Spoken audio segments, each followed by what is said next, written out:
At long last, Universal's Epic Universe has officially opened in Orlando, Florida. I cannot tell you guys how excited I've been for this park to open. I've been following the entire construction process through this YouTube account called Theme Park Stop. Highly recommend watching it whenever a new park comes out, but just love all the theming of it. I grew up going to Universal, and because of all of this and having this channel, it really made me think, what if other studios created their own Epic Universe? Now, obviously Disney in and of themselves have a ton of parks, but Epic Universe is the largest park in all of Orlando, and I would love to see all of these studios that I'm gonna do this for build a new park if it were possible. I feel like a lot of them have a lot of franchises that I would love to see, but for starters, we're gonna go right in and start with Disney. So, welcome to Big Flick Energy, and let's get right into what Disney's Epic Universe would look like. So before I get into exactly what's going on in each of these lands, let me give you guys a little tease of what each of these lands will be. So we start off with Celestial Park, which is going to be the Disney hub. It's going to be the main land where not everything is themed to exactly. Then we're going to have Nintendo's comparison of Walt City. It's going to be the one that's very heavily themed, and it's going to make you really feel like you're in the world of Disney. And it's going to be themed to Mickey and Friends. Then we're going to have Villain Kingdom, which is the comparison of Dark Universe. And it's going to be themed to the Disney Animated Universe. We're going to see all of Disney's most famous villains. Next up, we're going to have Marvel's World, which will be the comparison to How to Train Your Dragon, called Ultron's Void. It's really going to feed into the new era of Marvel with the Void that we saw in Loki and Deadpool and Wolverine, but bringing back a beloved Marvel character in Ultron as its ruler. Where he has a presence you'll definitely feel when you're in that land. And then last but definitely not least is going to be the comparison for Harry Potter. What else would it be but Star Wars?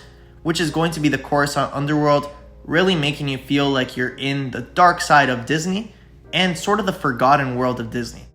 Now we can really get started with exactly what happens in each of these worlds, so let's get right into it. So for starters, the way that I'm going to do this is keeping it as similar as possible to Epic Universe.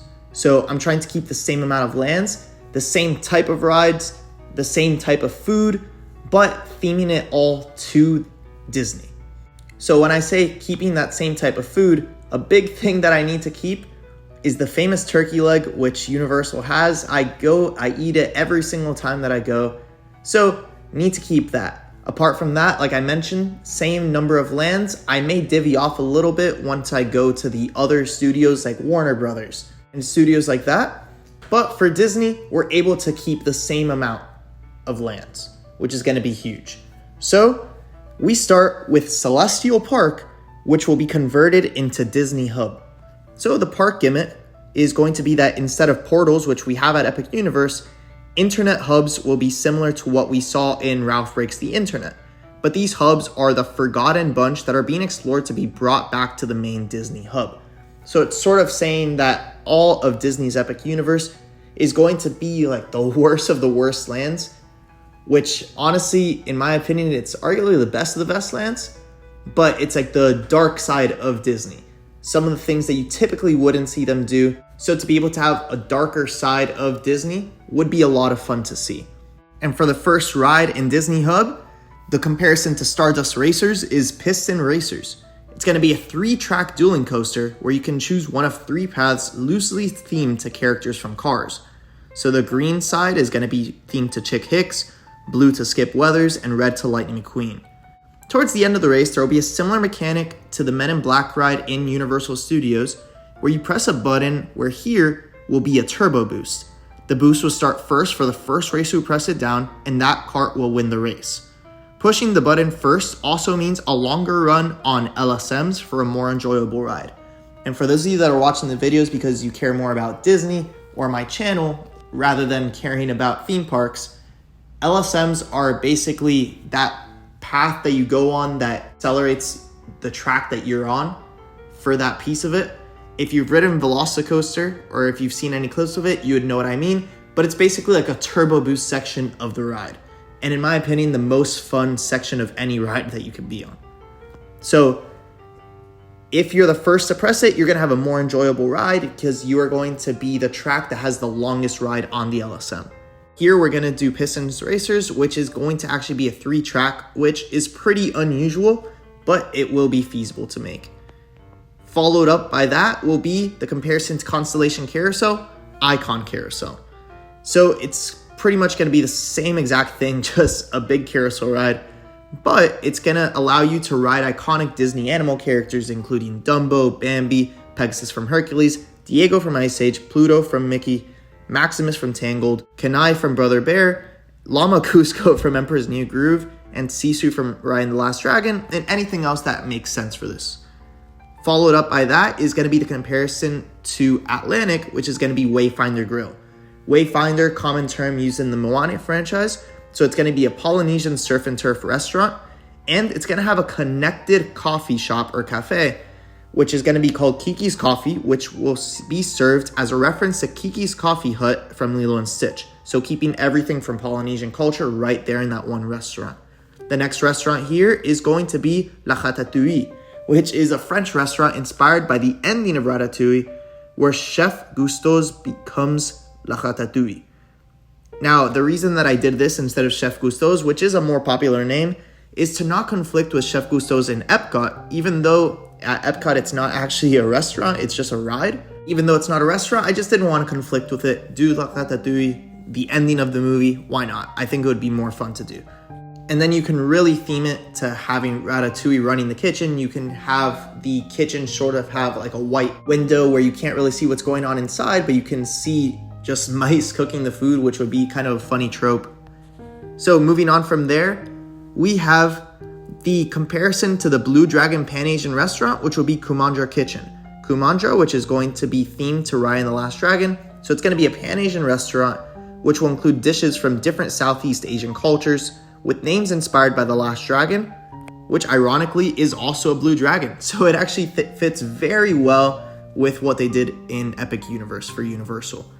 And next up, a very easy one also is instead of Pizza Moon, we're gonna do Pizza Planet. Perfect fit, Pizza Planet, everybody knows it from the Pixar movies. Let's just bring it into this world.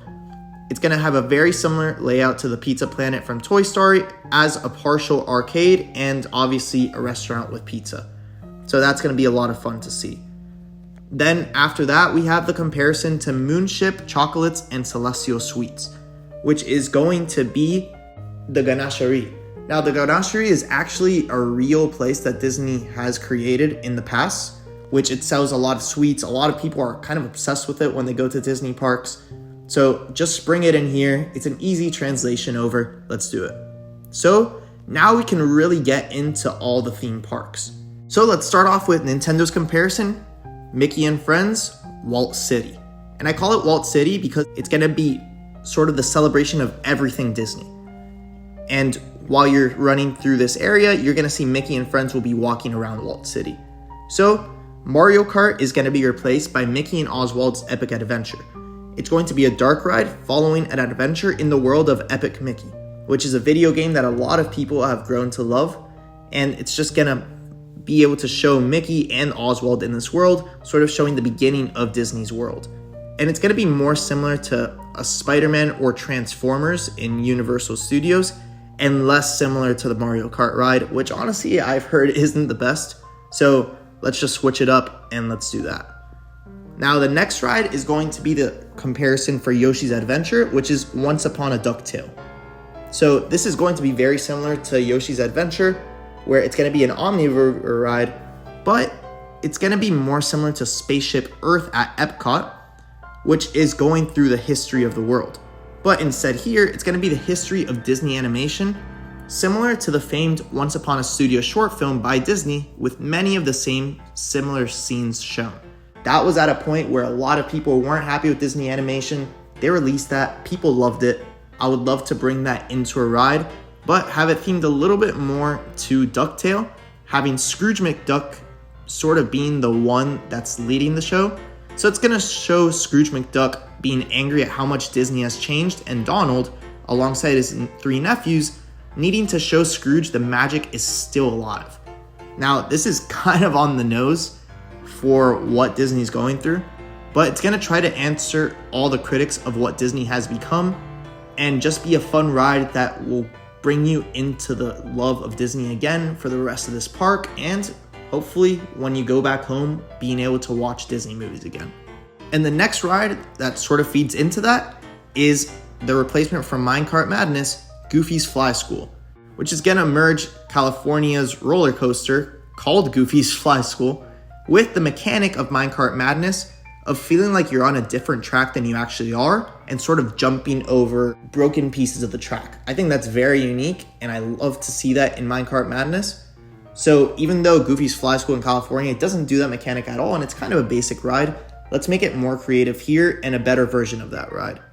And now for the restaurants here, we'll start with Toadstool Cafe's comparison, which will be Hidden Mickeys. So Toadstool Cafe is one that's very famous in Japan, California, and now in Orlando for being the restaurant in Super Mario World that actually has all the food looking like things from the Mario games.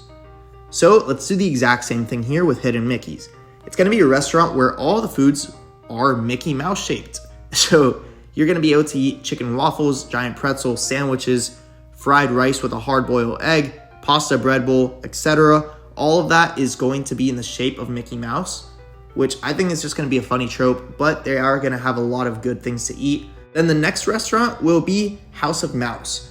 So there was a famed TV show called House of Mouse where Mickey Mouse did run a restaurant at a certain point of the show. So let's just have this exact restaurant be an American restaurant with menu items themed to all Disney characters, as they were in the famed show. Very easy to do. Let's do it. And followed up by that, instead of Turbo Boost treats, we'll have Tres Amigos Bocaditos, which will have Brazilian, Mexican, and American snacks and small bites.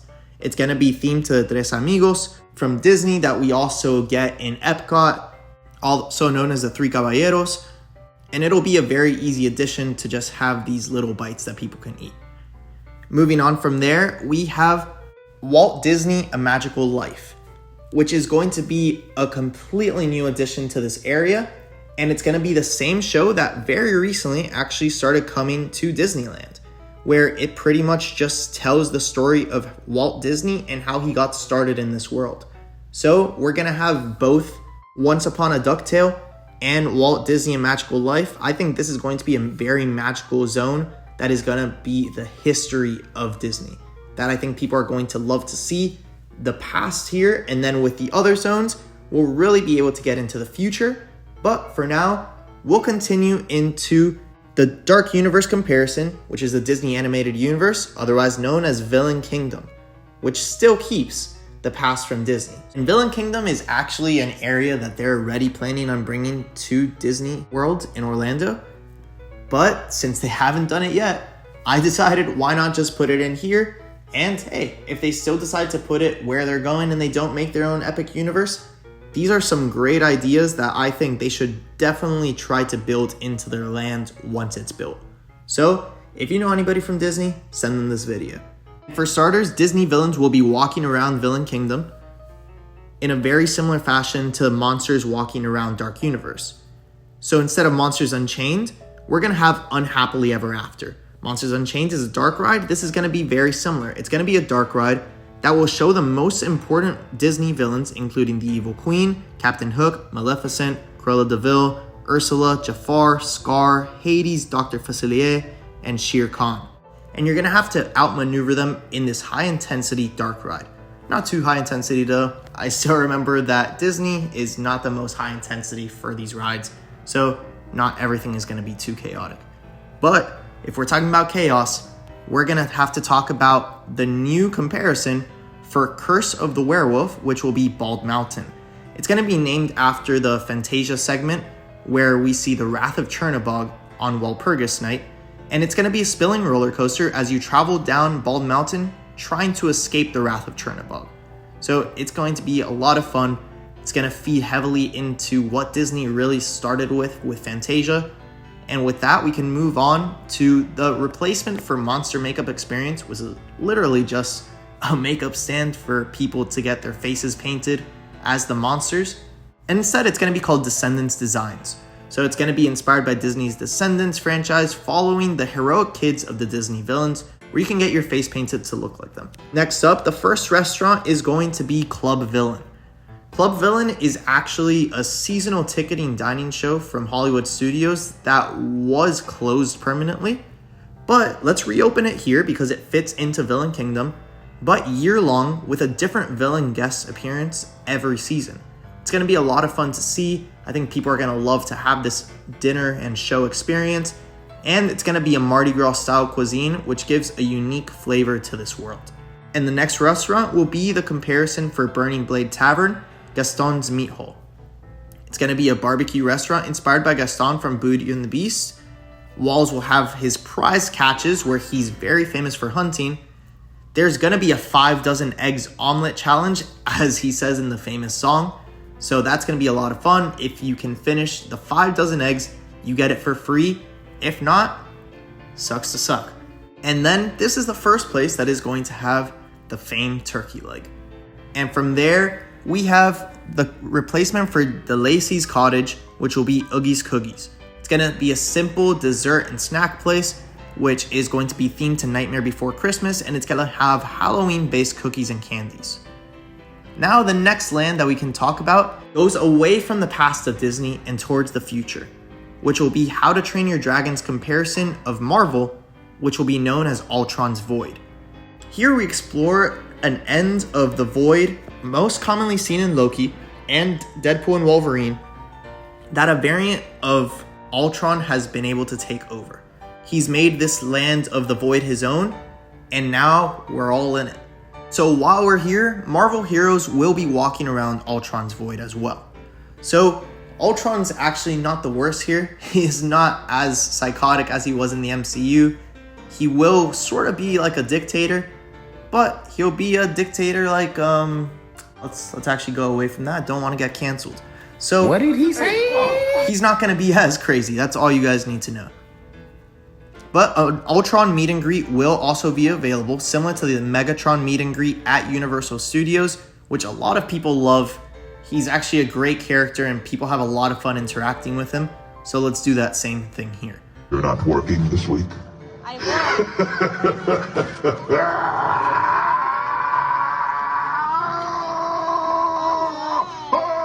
The first ride is going to be the comparison for Dragon Racer's Alley, which is completely different. It's going to be the Iron Man flight simulator instead.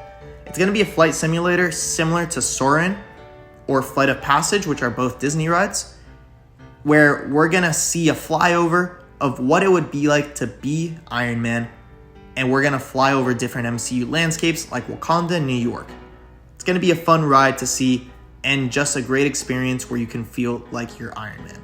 The next is going to be the replacement for the Untrainable Dragon show, which is going to be something we've actually seen before, Rogers the Musical.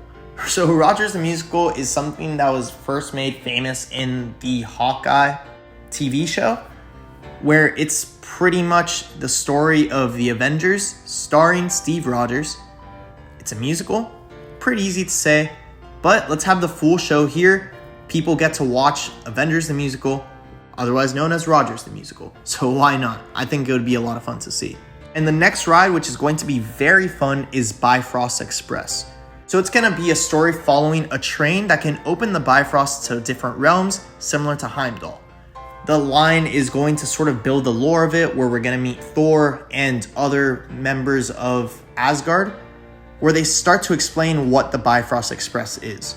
And while we're on this ride, we're going to very quickly realize that it's very similar to Velocicoaster and Revenge of the Mummy, where it's going to have those LSMs that I was talking about earlier. It's going to be a very fast ride, a lot of twists and turns. It's just going to be a very fun experience. And next up, we're going to have the comparison for Fire Drill, which is Web Slingers Waterworks.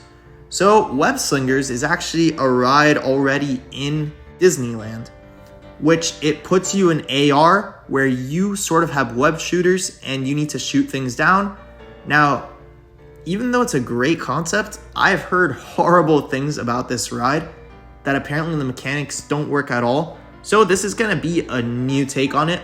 where it's more themed to water. So Fire Joe is a very heavy water ride where you're pretty much holding a water cannon and you're trying to shoot targets. So it's going to be the same thing, where it's going to be a fusion of Web Slingers Hollywood and Fire Joe.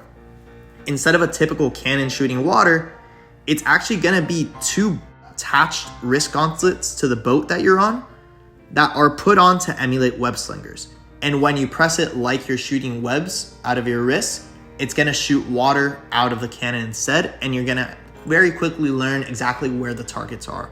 And you're going to get a score for it. I think it's going to be a lot of fun, a new take on it, and a more practical version instead of using AR, which honestly has not been the best technology in these theme parks thus far. So we're going to try to kind of stay away from that. Now the next is going to be the comparison for Viking Training Camp. Very simply, Avenger Training Camp. Really no magic to it. It's just going to be a training camp with different obstacles for kids so that they can feel like they're a superhero in the world of Marvel. Now we're also going to have Ultron bots that are going to be flying around Ultron's Void, similar to how they're actually doing in How to Train Your Dragon's Land in Epic Universe. They're pretty much going to have these very lightweight dragons that are flying around, and they're doing that because it's very lightweight, and they're just going to have a drone on top that you can't see from our perspective. So let's do the exact same thing here with Ultron's bots to really make it feel like it's Ultron that is ruling this area. Now for food. We're going to start with Templo de Talocan. It's going to be a Mexican seafood restaurant inspired by Talocan, the kingdom of Namor that we first saw in Black Panther Wakanda Forever, and it's also going to have a lot of Aztec culture attached to it. It's going to be situated near web slingers to have a more water-based area of Ultron's Void, similar to what they did in How to Train Your Dragon. Next up, we're going to have Ben's Diner, which is actually going to be called Ben's, and then Joe's is going to be crossed out, and then Diner. And it's going to be heavily inspired by Joe's Diner, seen in The Void in Deadpool and Wolverine. But now instead, it's going to be run by a variant of Ben Grimm, the Thing, who loves cooking just as much as his MCU counterpart does. We've already seen through the trailers of Fantastic Four, and I'm sure if people watch this after the movie comes out, we're all going to know how much the Thing loves to cook. For some reason, they're making him, his character from The Bear, just looking like the Thing, which I love that. So let's just have Ben run his own diner. It's going to be a variant of him that's stuck in the Void. And it's going to be a very traditional diner run by Ben and Herbie that will bring food to guests. And I think the best examples of this, at least that I've seen, given I'm from Miami, which are Sergio's Cuban restaurant and Chung Man Chicken. 2 restaurants that have a robot serve you. The only difference is this is going to be a robot that looks like Herbie. So it's going to make you really feel like you're in that world. And outside of being a traditional diner, the menu will include some MCU-inspired dishes as well, like Fantastic Family Dinner, which is going to be a meal for 2, 3, or 4. Tony Shawarma, obviously themed to the Avengers end credit scene. Zargnut Baklava, which Zargnuts, we saw that in Guardians of the Galaxy. Widow's Hot Mac and Cheese, which we saw in Hawkeye, which was something that Yelena Belova, that version of the Black Widow, she absolutely loved.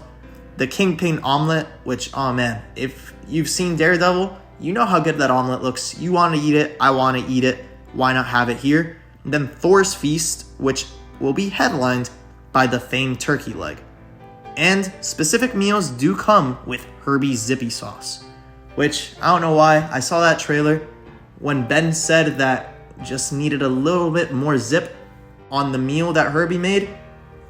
It gave me this idea, we need that zippy sauce. I want to try whatever that zip is that he's talking about. And then the last place is going to be Pizza Papa's, which is going to be a very quick service restaurant. It's going to be more of a stand. You're going to be able to go there, and it's going to be themed to Pizza Papa's seen in Doctor Strange 2. So in that movie, they showed these pizza bowls. Why not just bring it to the real world? Like, let's just have these little bowls that people can order. They can say, I want a pepperoni pizza bowl. Give them the pizza bowl. I think that would be a lot of fun to see. Just add in this restaurant to the world, a quick place that people can stop by. And now, as we finish with Marvel, we can go to the last land, which is going to be Harry Potter's comparison in Star Wars. What else would it be? And this is going to be unique. It is going to be the Coruscant Underworld, keeping that dark tone from before. While we have Galaxy's Edge in Orlando, I don't think it's enough. I think Star Wars is something that warrants more than one land. Same thing as Universal has Harry Potter having 3 lands. You add another Star Wars land, it's going to kill it no matter what. Especially if you theme it to something apart from the sequels, which is what Galaxy's Edge did. You theme this to anything else, it's going to kill it. So that's what we're doing here with Coruscant Underworld. So we're going to have bounty hunters, troopers, and Jedi walking around the Coruscant Underworld. And for the first ride, we're going to have the comparison for Battle at the Ministry, which will be Battle Between Worlds. Very similar, it's going to be an interactive dark ride, but it has its own story. You're a Jedi given a mission by Rey of the New Jedi Order. Now, hear me out. I know I said we're not going to do the sequel stuff here, but she's only going to have a very quick appearance. For the majority, you're actually going to see it's going to be a huge flashback and history lesson of what we had in Star Wars before, what we all loved. So you're given this new mission to capture what appears to be one of the cult members of Palpatine's from Rise of Skywalker, hiding out in the Coruscant Underworld. After finding him and chasing him on an airspeeder, you see this figure open a portal as a wall with the family of Mortis lights up in the mine. And you end up in the world between worlds, most famously seen in Star Wars Rebels and Ahsoka. Here, you'll fall off the bridge with the cult member and will fall through different time periods of Star Wars, where you'll see an AT-AT in Empire Strikes Back and feel the cold, Alderaan seconds before it was destroyed by the Death Star, Obi-Wan versus Anakin in Mustafar and feel the heat, Kamino during the Clone Wars where you'll fall all the way to the water and be sprayed, and eventually end up at the High Republic era where you'll meet a young Yoda who will help you take down the cult member and take him back to your own time. But you'll accidentally go back once more, depending on the ride, where everyone chooses a path to take. So this is going to be a choose your own adventure, which at least for me when I played Star Wars Knights of the Old Republic was my favorite aspect of the game, being able to choose your own legacy as the character. You can't do that fully in an actual theme park ride, but let's have a little taste of it. I think that would make this more fun. And the 3 different options are going to be A, you're going to end up in Palpatine's throne room where you'll turn around after hearing deep breathing and Vader is standing over you. B, the Old Republic where you see Bastila who tells you to turn around as you see Darth Malak jump at you, but Revan blocks the attack. Or C, in the Geonosis Coliseum, similar to Attack of the Clones, where a random alien tells you to turn around as an Acklay is coming to attack you. Now, in all endings, after this you'll fall back into the world between worlds and end up in front of Rey with the cult member, and she'll thank you for your help. So it's going to be sort of a jump scare no matter what ride you do.